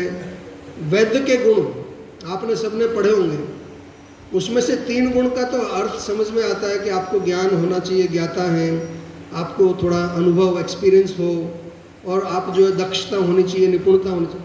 लेकिन चौथे वाला जो है वो सबसे इम्पोर्टेंट है मेरे हिसाब से, शुचि। शुचि का मतलब ये नहीं कि आप रोज स्नान कर रहे हैं। शुचि मतलब आंतरिक शुद्धि चाहिए। अगर आप अंतर मन आपका शुद्ध हो जाएगा, मैं आपको गारंटी देता हूँ, पेशेंट के बैठते ही आपको उसका रोग मालूम चल जाएगा। कुछ नहीं करना, आपको टच नहीं करना। ये गुरुजी ने मेरे को कहा था जब मैंने टेलीमेडिसिन शुरू किया, तो मैं गुरुजी के पास गया कि गुरुजी एक इंटरनेट आया है। जब इंटरनेट आया था भारत में, केवल 5 IITs के पास इंटरनेट था। तो एक सेक्रेटरी थे इलेक्ट्रॉनिक्स मिनिस्ट्री के, वो मेरे पास आते थे चिकित्सा के लिए। तो उन्होंने कहा यार कि इंटरनेट आया हुआ आपको चाहिए? तो मैंने कहा सर क्या होता है? कह रहे कि ये इंटरनेट से दुनिया से कनेक्ट होते हैं। तो हमने कहा कि अच्छी अपॉर्चुनिटी है, ले लेते हैं। तो हमारे घर के ऊपर टावर लगी, तब ये फ़ोन से नहीं होता था, रेडियो लिंक से कनेक्शन आता था। तो मैंने गुरुजी से पूछा कि ये शुरू करें ये कंसल्टेशन। तो कह रहे कि भावना शुद्ध रखिए, जो भी कोई आता है उसको शुद्ध भाव से समझने की कोशिश करिए, जो कुछ समझ में आता है उसका जवाब दे दीजिए। आहार विहार, थोड़ा होम रेमेडीज बताइए। काम होने लगा, हमें बड़ी प्रसन्नता हुई। पेशेंट देखा ही नहीं है तो कोई बड़ी बात नहीं है। पुराने समय भी जो है दूत नाड़ी का जिक्र किया है हमारे। जब रोगी नहीं आता था तो उसका दूत आता था, तो लिखा तो है कि उसकी नाड़ी वैद्य देखता था, पर उससे इन्फॉर्मेशन भी लेता था। प्रश्न परीक्षा अभी सर ने जिक्र किया, प्रश्न परीक्षा तो कर सकते हैं ना, ईमेल से भी कर सकते हैं। तो यहाँ से आधार बना उसका। तो इसलिए जो है वैद्य के ये सूची बहुत इम्पोर्टेंट है। और चिकित्सक पुरुष को समझना है, ये इस पर ध्यान नहीं देते हम। नेक्स्ट स्लाइड में दिखाना चाहता हूँ आपको। ये है चिकित्सक पुरुष, जिसमें आत्मा है, चित्त है मनस है, बुद्धि है, अहंकार है, उसके बाद पंच ज्ञानेंद्रियाँ, पंच कर्मेंद्रियाँ और आपका शरीर है। शरीर में पंच तन्मात्रा है, पंच महाभूत है। तो ये 25 तत्वों से बना हुआ है। इसकी चिकित्सा कर रहे हैं हम लोग, ये आपको पता होना चाहिए। ये आप केवल शरीर की चिकित्सा में अगर लगे रहेंगे तो कुछ नहीं होगा, क्योंकि रोग का मूल कारण चित्त में है। वास्तव में चित्त में रोग होता है, वहाँ से जाकर के आपके मन को वो कंट्रोल करता है, प्रज्ञापराध होता है। प्रज्ञापराध से वात पित्त कफ धातु दोष ये सब आपके विकृत होते हैं। तो आपको पूरी पिक्चर क्लियर होनी चाहिए, आप क्या कर रहे हैं। केवल एक लेवल पर काम करने से नहीं होगा। ये आपने सबने पढ़ा होगा, लेकिन अभी इसको दोबारा से जाके रिवाइज करिए। बहुत इंटरेस्टिंग मॉडल है।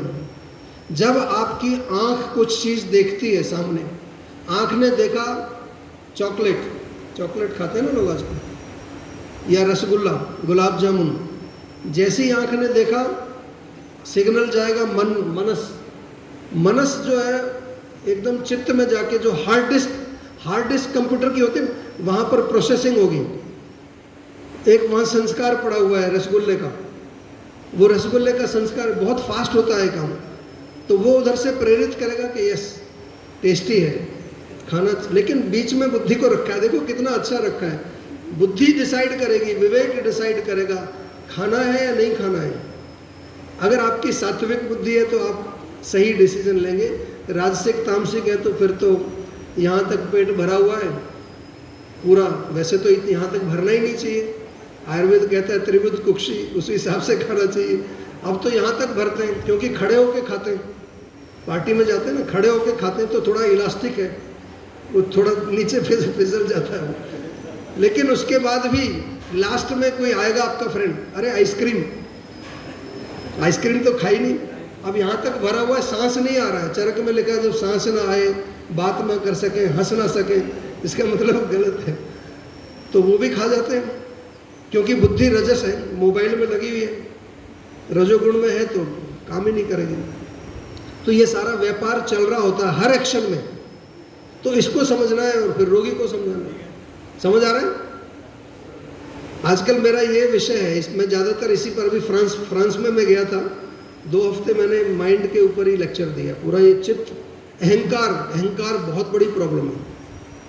अहंकार आपको समझ भी नहीं आएगा, इतना सूक्ष्म होता है अहंकार कि आपको समझ नहीं आएगा कि कहाँ आपको पछाड़ देगा, गिरा देगा। तो ये सारी चीज़ें मंत्र जप करने से, थोड़ी गुरु के पास जाने से, भगवान से आश्रित होने से समझ आने लगती है। और ये मैं कोई आपको प्रवचन नहीं दे रहा हूँ, ये चिकित्सा है। आज जो रोग है, 3 प्रकार के रोग हैं ना हमारे यहाँ पर, आदि दैविक, आदि भौतिक, आध्यात्मिक। तो वो सारे रोग तो शरीर में ही है ना, यहीं पर मन शरीर, इसी के अंदर सारे रोग हैं। तो ये थोड़ा समझना है। नेक्स्ट जो है, अब मैं आपको आता हूँ, अब आपको करना क्या है। छोटा सा जो है मैं आपको यहाँ पर एक सजेशन दे रहा हूँ। देखिए, आप एंटरप्रेन्योरशिप की बात करते हैं, मैंने थोड़ा बेस आपको समझा दिया। इस बेस को रखेंगे तो आपको कोई रोक नहीं सकेगा सफल होने से। और अगर फिर भी आप नहीं सफल हो पाएंगे, उसमें भी कोई कृपा रहेगी भगवान की। वो जो चाहते हैं वही होगा। लेकिन ऐसा नहीं है कि क्यों नहीं करेंगे कृपा, अगर आपका भाव अच्छा है। तो पहली चीज़ है कि थोड़ा बड़ा सोचो। वो कहते हैं ना, ड्रीम बिग। छोटा शुरू करो, ऑर्गेनिकली ग्रो करो। जल्दी क्या है? क्योंकि कुछ लोग बहुत ज़्यादा पैसा लगा देते हैं, फिर एकदम से वो ठप हो जाता है। थोड़ा थोड़ा चलो, एक स्टेप।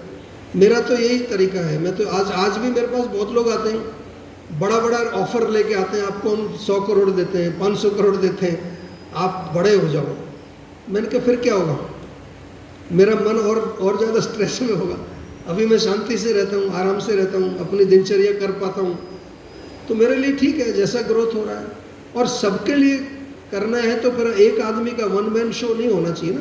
आज आप हमारे यहाँ पर जाएं तो मैं कहीं पिक्चर में हूँ ही नहीं, मैं तो पीछे आ गया। I have taken a back step. मेरे डॉक्टर्स हैं, मेरी सीनियर टीम है, मेरे अच्छे स्पेशलिस्ट हैं हर चीज़। तो हम तो इस तरह से काम करते हैं। थोड़ा थोड़ा करिए, अच्छी तरह करिए, सिद्धांत के साथ कंप्रोमाइज़ नहीं होना चाहिए कहीं पर भी। कंसिस्टेंट रहना है आपको, थोड़ा सा शांति से काम करिए, जल्दबाजी नहीं है, और समर्पण होना चाहिए। जो भी कर रहे हैं समर्पित होकर के काम करिए। और मोस्ट इम्पॉर्टेंट मैं हमेशा कहता हूँ, एन्जॉय व्हाट यू डू। जो कुछ कर रहे हो उसमें आनंद आना चाहिए।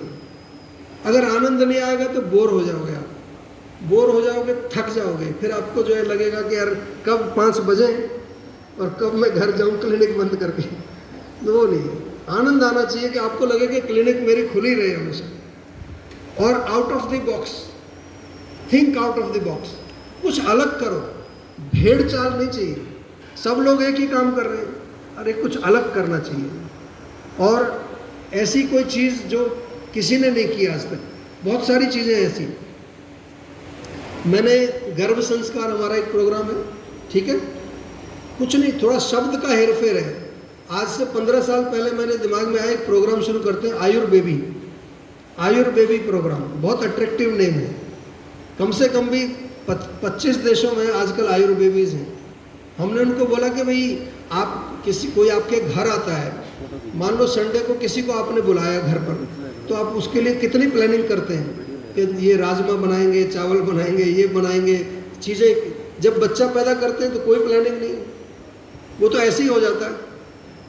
एक दिन पता चलता है कि पीरियड्स मिस हो गए हैं, फिर टेस्ट करते हैं। This is most important job. अगर आप गृहस्थ आश्रम में गए हैं तो संतान उत्पत्ति बहुत बड़ा काम है। तो कितना बढ़िया हमारे यहाँ लिखा है। हम तो प्रोग्राम ये 3 महीने पहले बुलाते हैं, कंसेप्शन से पहले दोनों पार्टनर्स को, उनका शोधन करते हैं पूरा, शारीरिक मानसिक लेवल पर, आध्यात्मिक लेवल तक जाते हैं। फिर उसके बाद रिजुविनेशन, रसायन चिकित्सा, फिर कॉन्सेप्शन, फिर गर्भिणी परिचर्या, मासानुमासिक, फिर उसके बाद प्रसूति, पोस्टनेटल। बहुत अच्छा प्रोग्राम, इसी के मास्टर बन जाओ। आज आप देख रहे हो किसी भी शहर में चले जाइए, इवन ऑटो के पीछे लिखा IVF क्लिनिक। कितनी बड़ी समस्या होगी IVF, और उसमें कुछ होता नहीं है। हमारे आयुर्वेद में बहुत अच्छे रिजल्ट हैं, केवल आप रसायन चिकित्सा भी कराएंगे उसी से रिजल्ट आ जाता है। तो ये कुछ अलग अलग सोचिए, आप कोई अलग तरह के स्पेशलिस्ट बन जाइए। उसके बाद दूसरों को ट्रेनिंग जरूर दीजिए। अगर आपको बड़ा बनना है तो अपने पास ही मत रखिए सब कुछ, एक आदमी से नहीं होगा। हमने डे 1 में जब भी जीवा का एक्सपेंशन हुआ, सर ने हमारा पूरा देखा है सेंटर, एक एक कंप्यूटर के ऊपर सब कुछ, every doctor has access to what we have, data है, केस स्टडीज़ हैं, पूरा नॉलेज बैंक है, सरस्वती, धन्वंतरी प्रोटोकॉल पूरा बनाया है, डायग्नोस्टिक प्रोटोकॉल्स हैं। शास्त्र के अनुसार आप सब चीज़ें दिमाग में नहीं रख सकते हैं, कंप्यूटर आपको बताता है नेक्स्ट क्वेश्चन कौन सा पूछना है, अगला प्रश्न क्या पूछना है, इसका उत्तर यस है तो नेक्स्ट क्या पूछना है। हमने टेक्नोलॉजी लगाई उसको, तो डायग्नोसिस सही होगा आपका। तो इसलिए आपको ये करना पड़ेगा। और कुछ ऐसा बनाइए जिस पे और लोग भी चल सकें। Build a highway where other people can also drive, बहुत इंपॉर्टेंट है। ऐसा नहीं कि अपने आप ही चले जा रहे हैं, आप कुछ ऐसा बना दो कि दूसरे लोग भी उस पर अनुसरण करें आपका, वो भी उस पर काम कर सकते हैं। और ये मेरा फेवरेट लाइन है, if I can do it you can also do it. मेरे पास कोई संसाधन नहीं था, कोई बहुत ज़्यादा मैं पढ़ा लिखा भी नहीं हूँ, एक एवरेज जिसको कहते हैं मध्यम प्रकार का मैं शिक्षार्थी था, लेकिन किया। और ये मैं थोड़ा सा आपको दिखाना चाहता हूँ कैसे किया।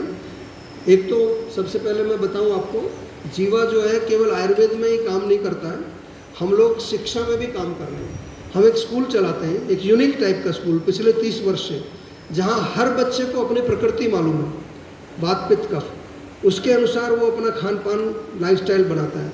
हर बच्चे को अपना प्रोफेशनल नेचर मालूम है, ये भी हमने वेदों से निकाला है, किस प्रोफेशन में उसको जाना चाहिए। हर बच्चा स्वाध्याय करता है, और जो पूरा करिकुलम है जो पढ़ाते हैं टीचर, वो SOE फिलॉसफी बोलते हैं, सेल्फ, अदर्स एंड एनवायरनमेंट। चाहे वो मैथमेटिक्स भी पढ़ रहा है, तो बहुत अच्छा स्कूल है। कभी आप फरीदाबाद आएँ तो आप प्लीज़ देखिए उसको। अभी इसका हमने एक पूरा प्रोग्राम बनाया है, इसको हम रेप्लिकेट कर रहे हैं दूसरे स्कूलों के अंदर भी। और आयुर्वेद के अनुसार एक तीसरा भी है, जिसको हम, वैसे वो आध्यात्मिक हमारी विंग है, लेकिन उसको कल्चर नाम दिया है। यहाँ पर हम लोग 3 भाई हैं, तीनों भाई एक एक डिपार्टमेंट देखते हैं। और ये शुरुआत हुई 1982 में। मेरे एक बड़े भाई जो अमेरिका गए थे IIT से M.Tech करके, M.Tech जानते हैं ना, पूरा टॉप का, तो वो वहाँ से संन्यास लेके वापस आ गए। ही वॉज ओनली 25 साल की उम्र में। तो वो जब वापस आए तो एक विचार हुआ कि कुछ नया करते हैं। तो वहाँ से जीवा का जन्म हुआ। 92 में ये शुरुआत हुई इसकी। और जो हमारा मेन गोल है, how to establish a happy and healthy society. और इसमें मेन एक हमारी टैगलाइन है कि रिवाइविंग वैदिक knowledge and sciences in the modern context. आज के परिप्रेक्ष्य में हम हमारे वैदिक नॉलेज को कैसे दुनिया तक पहुंचा सकते हैं, इसमें काफ़ी काम करते हैं। जो संस्कृति वाला पार्ट है वो वृंदावन में है और ये दूसरे दो हमारे फरीदाबाद में है। नेक्स्ट थोड़ा सा आपको दिखाना चाहूँगा कि 92 में ये वैद्य नानक चंद शर्मा जी हैं, ये हमारी क्लिनिक का उद्घाटन हुआ था। और जैसा कि नेक्स्ट स्लाइड में देखेंगे, ये मैं हूँ यहाँ पर। ये जो उस समय जो मैं कह रहा था कि मुझे कोई ये नहीं मानता था कि वैद्य हैं, ये सारी दवाइयाँ एक थैले में आ जाती थी। और ये पुराना कुर्सी मेज़ है, पैसे नहीं थे बिल्कुल भी, घर में जो पुराने कुर्सी मेज़ थे और एक पुराना रैक था और 2500 की मेडिसिन वैद्य जी ने दे दी थी। तो यहाँ से प्रैक्टिस हमने शुरू की थी। तो लेकिन एक जुनून था, एक जोश था, आज भी है वो। अभी भी ऐसा लगता है कुछ किया नहीं, मज़ा नहीं आ रहा है अभी। Every day when I wake up ऐसा लगता है कि कुछ तो और करना चाहिए। और आज सर मेरे को बहुत प्रेरणा मिली, मैं आपको छोड़ूंगा नहीं अभी। आज से आप मेरे अब गुरु हैं, मैं आपसे अलग से बात करूंगा, क्योंकि ये जो आप बात कर रहे थे मेरी भी कुछ इस तरह की विचारधारा, लेकिन आपने उसको और ज़्यादा थोड़ा सा प्रेरित किया है। तो मैं तो आजकल यही मानता हूँ कि जब तक आप अध्यात्म को नहीं लाओगे, रोगी को भी आध्यात्मिक बनाना पड़ेगा, उसकी चिकित्सा नहीं हो सकेगी। क्योंकि सबसे बड़ा जो रोग है, सबसे बड़ी जो व्याधि है वो देहाभिमान है कि मैं ये शरीर हूँ। चाहे आप बिल्कुल आपके समदोषा समाग्नि सम धातु मल क्रिया सब ठीक है, लेकिन वहाँ लिखा है प्रसन्न आत्मेंद्रिय मना। आत्मा प्रसन्न तभी होगी जब आत्मा का आपका बोध होगा। और ये आयुर्वेद इसीलिए बनाया। स्वस्थ का मतलब क्या है? जो स्वयं में स्थापित होकर रहता है वो स्वस्थ है। तो ये तो इसकी बहुत आवश्यकता है सर, जो आपका ये ज्ञान है इसकी बहुत आवश्यकता है। तो जो भी प्रयास होगा इसका कुछ ऐसा प्रोग्राम बना करके जनमानस तक जाए। छोटे छोटे मैंने एक प्रोग्राम बनाया है छोटा सा, उसको जीवानंद बोलते हैं हम लोग। जीवानंद मतलब जीव के आनंद के लिए। उसमें शरीर, मन और आत्मा तीनों का आधे घंटे का एक प्रोग्राम है, काफ़ी लोग करते हैं। उसमें एक आत्मा के लिए जीवा मेडिटेशन, जीव मतलब आत्मा, जीवा मेडिटेशन भी बनाइए कि अपने आप से कैसे कनेक्ट करें। क्योंकि आत्मा के अंदर ऑलरेडी आनंद है, आपको कहीं ढूंढना नहीं है बाहर। जो आज लोग ढूंढ रहे हैं ना बाहर, क्या ढूंढ रहे हैं? Love, I love you, I love you. ये लव आत्मा का विषय है, शरीर में है ही नहीं, वो काम है। काम कोई बुरा नहीं, आयुर्वेद में लिखा है काम इज ओके, कोई प्रॉब्लम नहीं है उसमें। लेकिन जो आप उसको प्रेम या प्रीति नहीं कहिए। जब किसी व्यक्ति को, जिसको भी आप प्रेम करते हैं, अगर उसकी मृत्यु हो जाए तो उसको शरीर को घर में क्यों नहीं रखते हो? उसके साथ एक रात सो भी नहीं सकते आप, डर लगने लगता है उससे। तो अभी क्या हुआ? इसका मतलब आप शरीर से प्रेम नहीं कर रहे थे, आत्मा से कर रहे थे। तो आत्मा को समझना बहुत आवश्यक है। तो ये आयुर्वेद उसी तक पहुंचाता है हमको, उस लेवल तक पहुंचाने के लिए। स्वस्थ का मतलब ही वो है। नेक्स्ट, तो ये मैंने क्लिनिक शुरू की थी। उसके बाद मुझे 1994 में 94 में पहली बार विदेश जाने का अवसर मिला। उसमें भी कुछ नहीं था, मैं क्योंकि वृंदावन जाता था संडे को, तो वहाँ पर ये अंग्रेज़ों का मंदिर जिसको इस्कॉन बोलते हैं, वहाँ काफ़ी फॉरेनर्स आते थे। तो उनमें से कुछ लोगों को मैंने चिकित्सा की है। तो एक गुरु थे उनके इस्कॉन के, वो कहने लगे हम फ्रांस में एक भगवत गीता का एक महीने का प्रोग्राम कर रहे हैं, आप भी वहाँ आ जाइए, आप थोड़ा आयुर्वेद सिखाना लोगों को। तो मैंने कहा हम आ जाएंगे, लेकिन हमारे पास पैसे नहीं हैं, हम टिकट तो नहीं खरीद सकते अपने। तो कह रहे टिकट हम दे देंगे, आपका खाना पीना देंगे। तो हमें वहाँ जाने का मौका मिला। वहाँ से फिर क्योंकि कुछ ऑलरेडी उनके कुछ ऐसे रोगी थे, तो वहाँ से इंग्लैंड गए। उनके एक गुरु थे, उनको मैंने खांसी ठीक की थी सर, जैसे आप कह रहे थे ना पिपली, वो कंटकारी आपने बोला, तो ऐसे ही कुछ नुस्खा उनको, तो 3 महीने से खांसी नहीं उनकी ठीक होती थी। मैंने फ़ोन पर ही बताया था कि ये ले लो, उनकी 3 दिन में खांसी ठीक होगी। तो वो बड़े प्रभावित हुए, वो कह रहे हैं कि आप जो है स्वीडन आ जाइए। स्वीडन के बाद फिर कहते डेनमार्क आ जाइए। तो 4 देशों में मैं गया, तो वहाँ से मुझे प्रेरणा मिली कि केवल भारत में नहीं, विदेशों में भी लोग आयुर्वेद के काफ़ी जागरूक हैं। तो वापस आके ये 95 में वर्ल्ड की पहली आयुर्वेदिक वेबसाइट बनाई। ये स्टोरी काफ़ी पॉपुलर हुई थी, टाइम्स ऑफ इंडिया के फ्रंट पेज पर ये स्टोरी आई थी, वीक मैगजीन की कवर पर आई थी, क्योंकि उन दिनों में इंटरनेट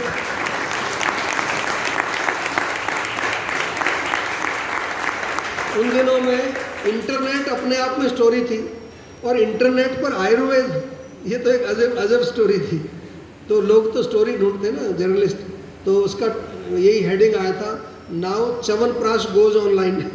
ये टाइम्स ऑफ इंडिया में आया था, च्यवनप्राश ऑनलाइन चला गया। और फिर लोग उस समय मुझे साइबर वैद्य बोलते थे। मेरा एक टाइटल हो गया था साइबर वैद्य प्रताप चौहान, क्योंकि मैं ईमेल से कंसल्टेशन शुरू किया। 96 में मैंने फिर अपना वो शुरू किया ऑनलाइन कॉलेज, क्योंकि काफ़ी लोग कहने लगे कि आप पढ़ाना शुरू करिए। तो 96 से फिर ग्लोबल यात्रा शुरू हुई, कितने देशों में गए, बहुत भीड़ लगती थी। अभी रशिया वगैरह साइड में जाते हैं तो 500 लोग होते हैं लेक्चर में, बहुत लोगों का इंटरेस्ट है वहाँ पर। 97 में वर्ल्ड की पहली वीडियो कॉन्फ्रेंसिंग मैंने की थी, जब स्काइप नहीं था, व्हाट्सएप नहीं था, कोई ऐसी ऐप थी नहीं।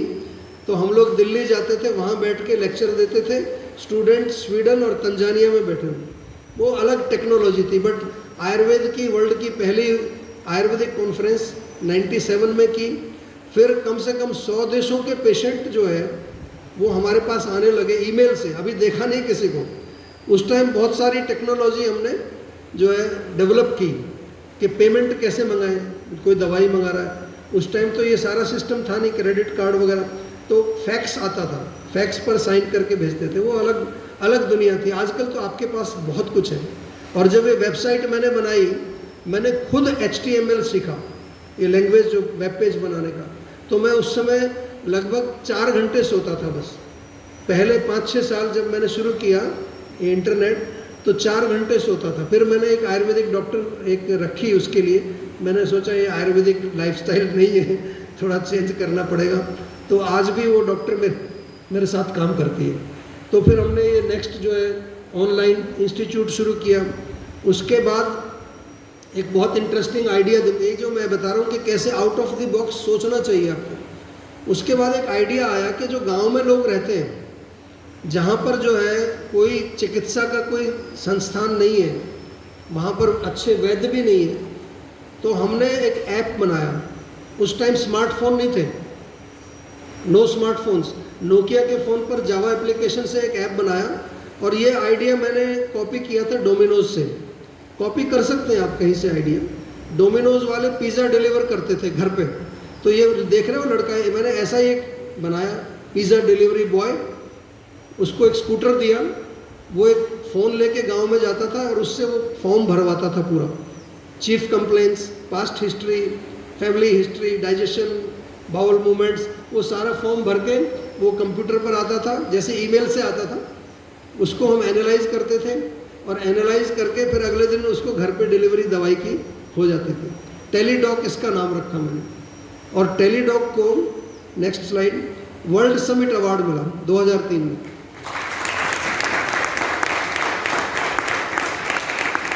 तो I am the only vaidya who has been awarded by United Nations.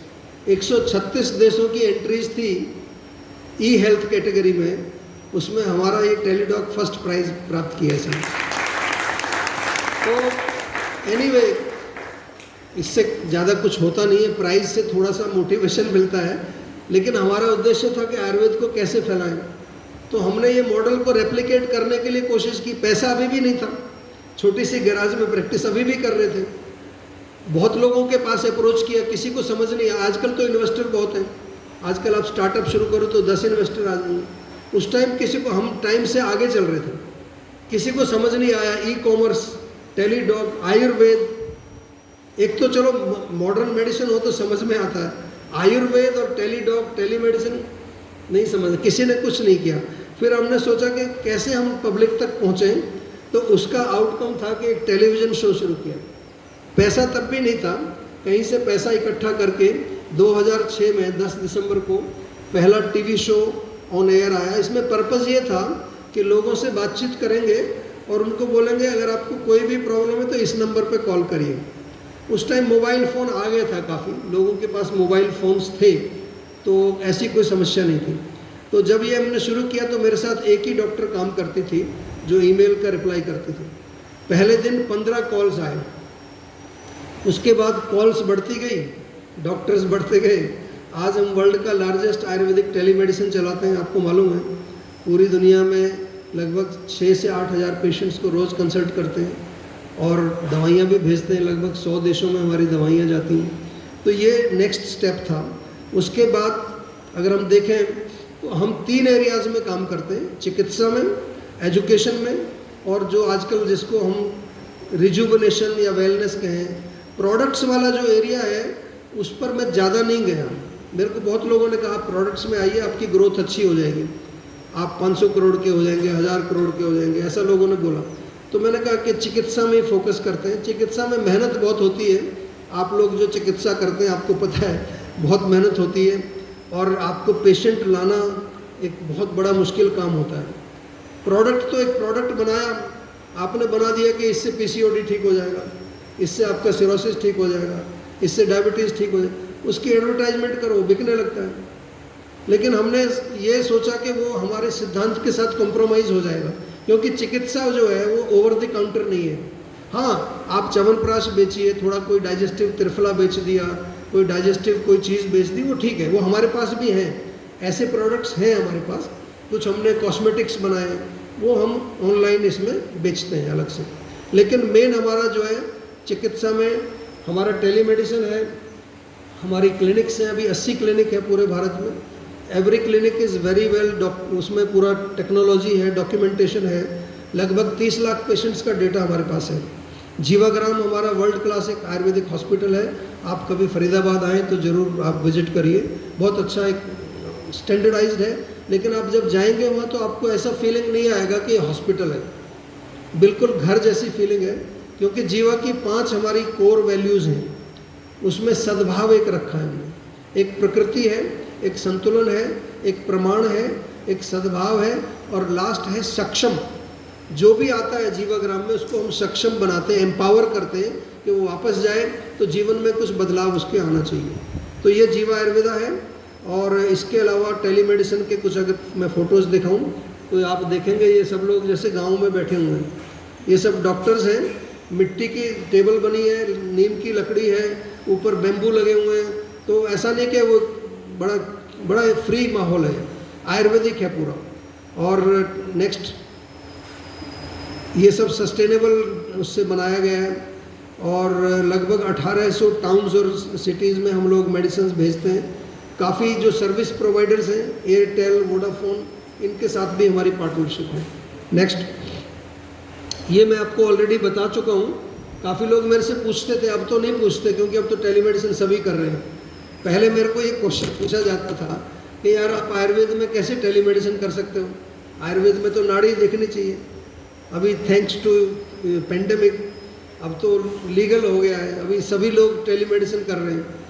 लेकिन उस समय में मैं ये जवाब देता था जो इसमें लिखा है कि दूत नाड़ी भी तो लिखी है ना हमारे शास्त्र में, और प्रश्न परीक्षा मेरा आधार था, उसके आधार पर करते थे। नेक्स्ट, तो टेलीमेडिसिन अगर आप देखें तो इस तरह से पेशेंट है, वो फ़ोन करता है, आजकल वीडियो भी आ गया है।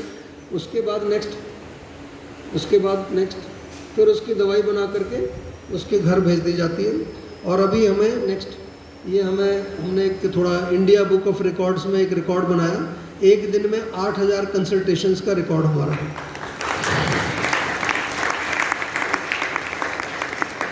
नेक्स्ट, ये हमारी क्लिनिक्स हैं, देहरादून में भी क्लिनिक है, जो लोग देहरादून में रहते हैं वो आप यू कैन विजिट देयर। काफ़ी सारी क्लिनिक्स में हम पंचकर्म भी करते हैं, यहाँ पर पंचकर्म की फैसिलिटी भी है आउटडोर। और हर क्लिनिक हमने अच्छे स्टैंडर्ड से बनाई है, अच्छा उसका जो अंदर का एम्बियंस या जो टेक्निकल चीज़ें हैं, डॉक्यूमेंटेशन या लेबलिंग। कई बार वैद्य के पास लोग जाते हैं आजकल, खासतौर से जो पढ़े लिखे लोग हैं, तो वो देखते हैं कि कुछ चूर्ण दे दिया है, उस पर कुछ लिखा नहीं है। लेकिन हमारे यहाँ पहले जो है कंसल्टेशन होगी, फिर प्रिस्क्रिप्शन बनेगा, उसका सॉफ्टवेयर है, उसका प्रिंट आउट है, एवरीथिंग इज रिटन। अगर अभिपत्तिकर, पुनर्नवादी चूर्ण जो भी मिला है वो सब लिखा होगा उसको। तो हम कोशिश करते हैं कि पूरा जो कंज्यूमर है उसको एक आयुर्वेद के।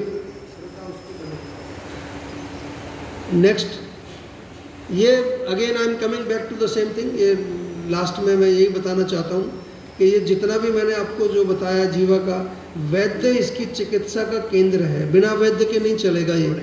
ये जो हमारा पूरा इंजन है इसका केंद्र है वैद्य। और उसमें भी हम कोशिश करते हैं सर, जैसा आप कह रहे हो, एवरी डे मॉर्निंग में सुबह आने से पहले धन्वंतरी पूजन होता है, मंत्रोच्चारण करते हैं, उसके बाद हम सबको शपथ लेने को बोलते हैं। और शपथ हमने एक बनाई है कि मैं जो भी काम करूँगा उसमें कोई अनैतिक काम नहीं करूँगा, रोगी को उसको निरोगी बनाने के लिए काम करूँगा। हमारी क्लिनिक्स पर भी जो है सारे जितने एम्प्लॉयज़ हैं वो पहले प्रार्थना करते हैं। हमारी फैक्ट्री में जो है जितने एम्प्लॉयज़ हैं वो प्रार्थना पहले सब लोग धन्वंतरी उच्चारण मंत्र उच्चारण करके अपना दिवस शुरू करते हैं और प्लेज लेते हैं कि हम रिलीफ के लिए काम करेंगे। और इसके बाद जो जितने भी वैद्य हैं उनका आपस में डिस्कशन, केस स्टडीज, शेयरिंग बहुत इम्पॉर्टेंट है। आयुर्वेद का एक पतन का कारण ये रहा कि जो एक अच्छा वैद्य है वो किसी को कुछ नहीं बताता। आजकल शेयरिंग शुरू हो गई है, पुराने समय में ऐसी धारणा थी, अब तो बहुत सारे वेबिनार वगैरह होते हैं। तो इसलिए हमारे यहाँ केस स्टडीज़ और डायग्नोस्टिक प्रोटोकॉल्स जैसा मैंने बताया हम यूज़ करते हैं। चिकित्सा सूत्र हमने काफ़ी सारे बनाए हैं, उसके आधार पर हम जो है चिकित्सा करते हैं। एक कर्मा प्रोग्राम हमने शुरू किया हुआ है, हम कहते हैं कर्म करो और फल भी मिलेगा उसको। वो कहते हैं ना, कर्म करो फल की इच्छा मत करो। तो जो कुछ भी हमारी एक्टिविटीज़ होती हैं उसके पॉइंट्स मिलते हैं। आपने अगर किसी केस को ठीक किया है, उसकी केस स्टडी सबमिट की, तो आपको कर्मा पॉइंट्स मिलते हैं। आपके पॉइंट्स जब कलेक्ट हो जाएंगे तो उसका आप जो है एक कुछ भी खरीद सकते हैं, कोई वॉशिंग मशीन खरीद सकते हैं, कोई फ़ोन खरीद सकते हैं, जैसे वो आपके मिलते हैं ना, पॉइंट्स मिलते हैं। तो ऐसे हमारे चिकित्सकों को पॉइंट्स मिलते हैं, कर्मा पॉइंट्स। और कई तरह की एक्टिविटीज़ हम करते हैं, जैसे कौन बनेगा आयुर्वेदी, उसमें क्विज़ होती है। कभी जो है औषधि को पहचानने की एक एक्टिविटी होगी, चूर्ण खा के बताइए कौन सा चूर्ण है। क्योंकि हम लोग चिकित्सा तो करते हैं लेकिन हमने कभी चूर्ण खाया ही नहीं है खुद, तो खुद भी एक्सपीरियंस करना चाहिए उसका। तो ऐसी काफ़ी सारी एक्टिविटीज़ हम करते हैं। उसके अलावा doctor engagement programme, case studies, presentation, ये सब होता है। और फाइनली यही कह सकते हैं कि जो हमारी ऑनलाइन ट्रेनिंग, कंटिन्यूड एजुकेशन, ये सब बहुत अच्छी हमने प्रोग्राम रखे हैं। आपको भी सर हम एक बार आमंत्रित करना चाहेंगे अपने वैद्यों को देने के लिए। तो ये हमारा मेन यही है कि वैद्य इज़ द केंद्र ऑफ द चिकित्सा, उसके बिना नहीं होगा। इसलिए हमें बहुत आवश्यक होता है उनको ट्रेन करना। ट्रेनिंग हमारी रेगुलर चलती रहती है। इसके अलावा हमारे आयुर्वेदिक कोर्सेज चलते हैं पूरी दुनिया के अंदर, तो काफ़ी